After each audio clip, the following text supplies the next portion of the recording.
আতশবাজি, আলোকসজ্জা আর উচ্ছ্বাসে মুখর হয়ে উঠেছে পুরো এলাকা।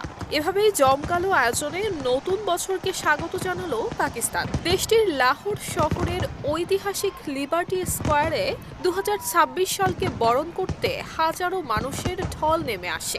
তরুণ তরুণী, পরিবার এবং শিক্ষার্থীদের অংশগ্রহণে পরিবেশ হয়ে ওঠে উৎসব মুখর, যেখানে গান, স্লোগান এবং শুভেচ্ছা বিনিময়ের মধ্য দিয়ে বিদায় জানানো হয় পুরনো বছরকে।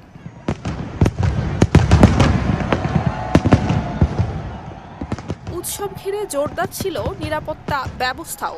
আইন শৃঙ্খলা বাহিনীর সদস্যরা সর্বক্ষণিক টহলে ছিলেন, যাতে কোনো অপ্রীতিকর ঘটনা না ঘটে। প্রশাসনের পক্ষ থেকে জানানো হয়, শান্তিপূর্ণভাবে উদযাপন নিশ্চিত করতে সব ধরনের প্রস্তুতি নেওয়া হয়েছে।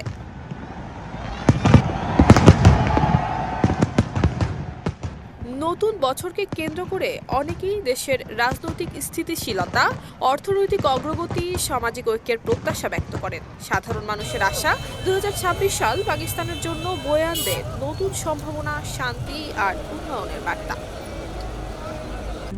RICL TMX, যুগের পর যুগ স্থাপনা থাকে মজবুত। নুসরাত জাহান মেহেক, ঢাকা পোস্ট।